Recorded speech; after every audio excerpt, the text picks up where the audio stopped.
Buenas tardes, mi nombre es José María Montesino. Estoy en la materia de investigación 4 del grupo de la tarde con la docente licenciada Teresa Valdivieso y el ayudante licenciado Iván Rocha, ¿no? Bueno, yo les voy a explicar un poco de lo que viene a ser el adiestramiento de la inoculación del estrés basada en el enfoque cognitivo-conductual. Primeramente, explicar lo que viene a ser una pequeña bibliografía de lo que es el autor de esta terapia, que es Donald Meichenbaum. Bueno, él nació el 10 de junio de 1940 en la ciudad de Nueva York. Recibió su licenciatura en psicología en the City College of New York y en 1977, bueno, fue cuando Meichenbaum publicó lo que viene a ser la modificación cognitivo-conductual basada en un enfoque integrador, ¿no? Una técnica que pone más que todo a los pacientes a cargo de su propia psicoterapia, modificando lo que se dicen a sí mismo de su llamado diálogo interno, ¿no? Seguido de esto, explicaremos de cómo él llegó a ver esta modificación de la conducta como un enfoque biopsicosocial e integrador, ¿no? Que estaba basado en los aspectos de muchas orientaciones diferentes e incluía lo que venía a ser el énfasis constructivo narrativo en las historias de los clientes, en su contexto cultural que ellos tenían basado en las fortalezas, ¿no? Y una de sus formas de mejorar fue la resiliencia, que era una perspectiva de vida útil en la que se basaba más que todo en la naturaleza del desafío, en la incidencia y el impacto del trauma y las implicaciones para las intervenciones que ésta tenía. Una forma de reforzar la resiliencia era beneficiándose de las lecciones aprendidas de parte del paciente. Es como que el trauma, él lo veía, esos errores que tenía, lo veía como retos de aprendizaje, ¿no? Ya. Bueno, una de las formas de abordar los problemas de violencia en lo que viene a ser el desarrollo en la predicción y la intervención y un tratamiento de silenciar la violencia. Bueno, este estaba basado en un modelo de conceptualización de casos de factores de riesgo y protección, en el cual tenían el valor de las consideraciones contextuales al intervenir con estudiantes de alto riesgo. Este tratamiento de individuos con trastornos específicos estaba basado en lo que vienen a ser las tareas básicas de la psicoterapia con familia, que consistían en aplicaciones para niños y jóvenes con ansiedad y trastornos depresivos, además de depresión y suicidio de niños y de los adolescentes. Hablaremos un poco de lo que vienen a ser los antecedentes históricos de la terapia de adiestramiento en inoculación del estrés de Donald Meichenbaum. Bueno, el adiestramiento en inoculación del estrés, para conocer su origen, es necesario comprender mejor la naturaleza transaccional que tenía el estrés y su afrontamiento, abordando el concepto de estrés, el cual se puede utilizar de muchas maneras. Algunos investigadores lo definían como una característica del entorno, ya que reflejaba una serie de fuerzas externas que inciden en el individuo o en el grupo. Y su modelo transaccional hace hincapié en el contexto interpersonal cognitivo del estrés. Quiere decir que a menudo los individuos o los grupos estresados, sin darse cuenta, crean y engendran reacciones en otras personas que mantienen respuestas de estrés inadaptado. Bueno, una de las tareas principales del adiestramiento en inoculación del estrés consiste en utilizar a los pacientes como colaboradores, es decir, que ya no los ve como pasivos, sino como activos, como que depende de ellos su mejoría, ¿no? Esto más que todo para recoger los datos que los llevarán a reconocer esas señales de baja intensidad y aprender a interrumpir y cambiar esas pautas de conducta que vienen engendradas por el estrés. Bueno, explicaremos un poco de lo que venían a ser las fases de la terapia. Primeramente la fase 0, que es bueno, la fase de 0 por Albert Ellis, ¿no? Que consistía en la evaluación, la conceptualización y estructuración de las sesiones. La evaluación tenía como finalidad que el terapeuta obtenga esa mayor cantidad de información acerca del paciente. Tenían que conocer claramente la problemática la cual llevaba el sujeto a asistir a terapia y lograr establecer la intervención más apropiada de acuerdo a su problema. Era muy importante resaltar el hecho de que el motivo de consulta y más que todo determinar cuáles eran las demandas que tenía el paciente, cuáles eran sus objetivos con esta terapia y qué veía futuro, ¿no? Cómo se sentiría, cómo supiera él si hubiera mejorado, ¿no? Con la terapia. Bueno, la conceptualización cognitiva del caso se refiere más que todo a estructurar el caso de manera que se logre una mejor comprensión de la problemática, para lo cual el terapeuta necesita conocer el diagnóstico del paciente, sus dificultades actuales y cómo se desarrollan estas, y centrándose más que todo en la persistencia que tiene en los momentos que sufre estrés. Seguido de esto, podemos ver un poco de las estructuras de las sesiones, ¿no? De cómo es que el paciente trata de estructurar las sesiones basadas en el problema del paciente. Aquí el psicólogo debe ser comprensible y lo más eficaz posible, ya que esto le permitirá centrarse en los problemas actuales más importantes del paciente, a la vez que puede aprender nuevas habilidades y evitar que la terapia se descontinúe. Es decir, de que el paciente no quiera asistir a terapia, ¿no? Que no busque esa mejoría. Bueno, seguido de esto se encuentran las fases del adiestramiento en inoculación de estrés, basadas ya en Donald Meichenbaum, el propio autor. La fase 1 viene a ser la fase de conceptualización. Esta fase más que todo constituye aproximadamente una tercera parte del adiestramiento, ya que consiste en una hora de preparación para pacientes que han de someterse más que todo a una intervención quirúrgica o en 20 sesiones para pacientes aquejados de estrés.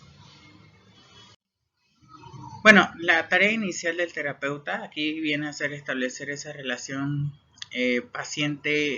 cliente-terapeuta, ¿no?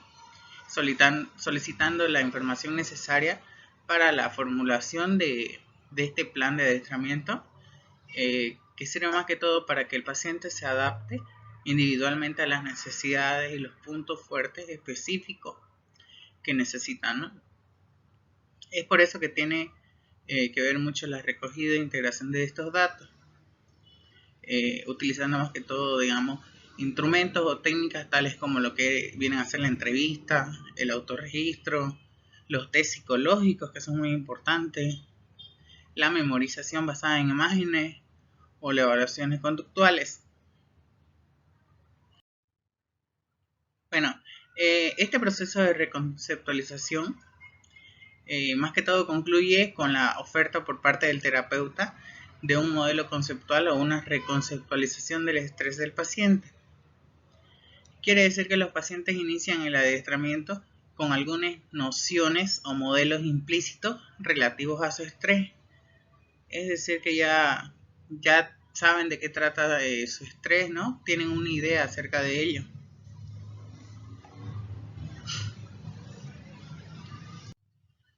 Bueno, la fase 2, que viene a ser la fase de adquisición de habilidades, más que todo tiene el objetivo de asegurar que el paciente desarrolle la capacidad de ejecutar efectivamente esta terapia, considerando al paciente como un colaborador en este empeño o desempeño, ¿no?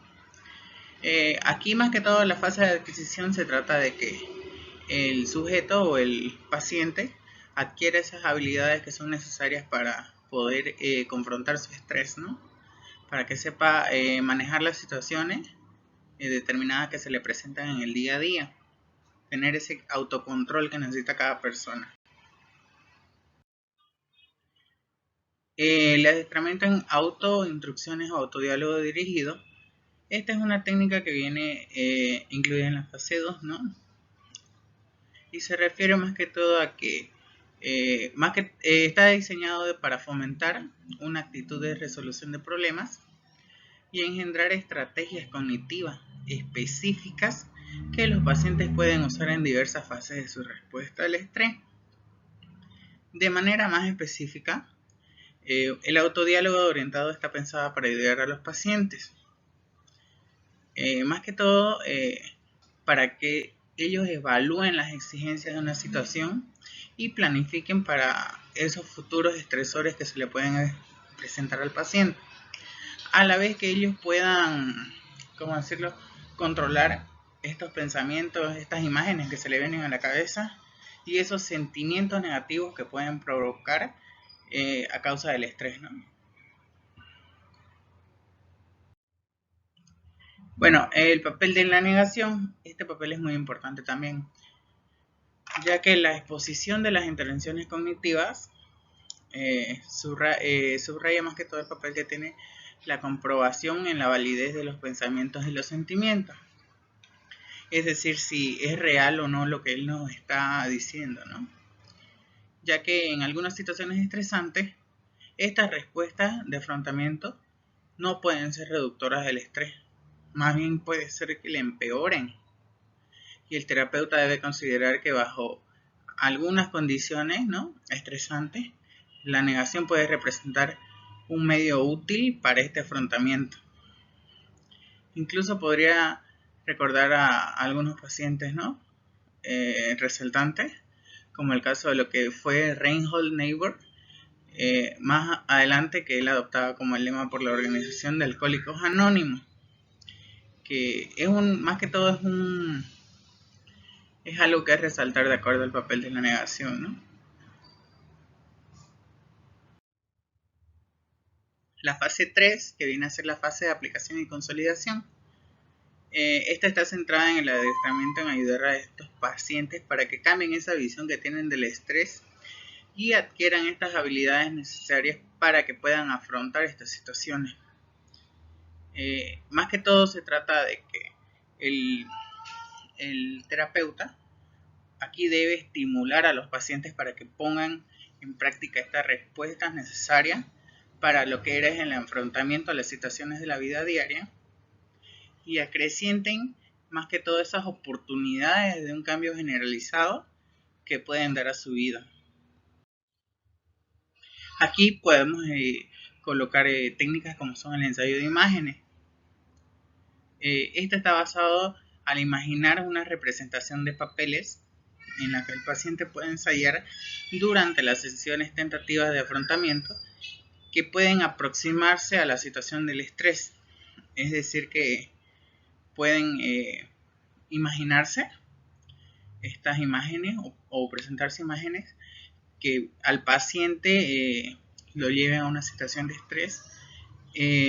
Claro que puede ocurrir de menor grado a mayor, ¿no?, para que el paciente sepa controlarlo y confrontarlo más que todo, generando esa colaboración que necesita mucho el paciente con el terapeuta. Luego está la consolidación. La consolidación o extensión del adiestramiento en el futuro es otra técnica en la cual el paciente y el terapeuta no deben considerar el programa de adiestramiento como un fin en sí mismo, sino más bien como el paso a una fase diferente. Es decir, que el tiempo de estas sesiones puede variar según la población específica y las exigencias que pueda presentar el paciente, ¿no? Y normalmente el adiestramiento va disminuyendo. Es decir, que se toma mucha importancia a las últimas sesiones, ya que tienen lugar cada semana o pueden ser hasta semestrales o una vez al mes. De esta manera el adiestramiento no finaliza bruscamente, ¿no? No es cortante, sino que con el paso del tiempo las sesiones van disminuyendo, ¿no? Es como que entra en un periodo de transición. Finalmente, podemos mencionar algunos conceptos fundamentales, principalmente que para mí son importantes conocer en la terapia de tratamiento en inoculación del estrés de Donald Meichenbaum. Entre estas se encuentra la relación terapéutica. Bueno, la relación terapéutica es la habilidad del terapeuta para crear una atmósfera de simpatía, transmitir la sensación de que está al lado del paciente, dispuesto a ayudarle al máximo y establecer una relación de trabajo en colaboración con factores que faciliten el cambio. Más que todo, la relación terapéutica se refiere, digamos, a esa relación que puede haber entre paciente y terapeuta, que tiene que estar basada en la empatía, ¿no? La consideración, que no se debe juzgar, ¿no? Estos problemas, más bien se debe entender al paciente por lo que está pasando, lo cual es muy importante para que el paciente también se sienta importante y quiera avanzar con lo que es la terapia. Luego están los pensamientos automáticos. Los pensamientos automáticos específicos, discretos, son que tienen estos pacientes, se producen con mucha rapidez sin que al parecer los interrumpan algún acontecimiento inesperado. No son resultados de un pensamiento dirigido. Es decir, estos pensamientos automáticos se presentan en la persona sin darnos cuenta. Puede ser que ante alguna situación uno no sepa cómo reaccionar y ya la misma persona afronta estos hechos con estos pensamientos automáticos, ¿no? Es decir, que sin darnos cuenta podemos actuar o pensar de tal forma sin analizar la situación, ¿no? Luego está el autorregistro. El autorregistro varía desde un diario sin límite fijo de vigencia que lleva al paciente hasta el registro o clasificación sistemática de pensamientos, sentimientos y comportamientos específicos. Se han abordado así hechos tales como inconvenientes cotidianos, experiencias de estrés, episodios parentales de estrés, incidentes que causan cólera, clasificaciones de intensidad del estrés, ingestión de drogas, pensamientos depresogénicos y similares. Bueno, el autorregistro más que todo, tal como lo dice, es un diario que el paciente tiene que llevar los registros de todas las actividades que realiza en su vida diaria, tomando muy en cuenta lo que vienen a ser estas emociones y sentimientos que puede presentar el paciente ante situaciones de estrés o alguna actividad como ser en su trabajo o en el estudio o hasta actividades familiares. Es muy importante tomar en cuenta este registro, ya que puede servir de que el terapeuta siga adaptando, ¿no? Técnicas que le puedan ayudar a confrontar el estrés de mejor manera. Luego viene lo que es la memorización basada en imágenes. Esta suele ser efectiva para lograr que el paciente atienda a aspectos y detalles de su respuesta al estrés que de otra manera podrían pasarle desapercibidos o que no destacaría en una entrevista directa. De esta manera, el paciente puede compartir como parte del proceso transaccional pensamientos, imágenes y modos de comportamiento que pudieran haber contribuido a ese estrés. Aquí más que todo es necesario que el paciente sea sincero, ¿no? Y memorice todas esas situaciones de estrés por la cual ha pasado, para que así el terapeuta analice e identifique estas situaciones estresantes que contribuyen a que el paciente no avance, no tenga ese autocontrol necesario en la persona. Y finalmente la inoculación para el fracaso. Es de esta manera que el terapeuta puede ayudar al paciente a percibir que incluso con la mejor de las intenciones pueden darse lapsos inesperados y también puede ayudarle a identificar situaciones de alto riesgo en las que sea posible este fracaso, así como la variedad de conductas de afrontamiento que pueden utilizar en cada situación. Es decir, de que se tiene que tener siempre en cuenta cuáles son las situaciones por las cuales podemos pasar y qué haríamos en el caso de que fracasemos. Es como que formular un plan B, estar siempre a la expectativa de cómo saber sobrellevar esa situación y adquirir ese autocontrol que necesitamos cada uno. Bueno, esa sería mi exposición. Muchas gracias por su atención. Eso sería todo.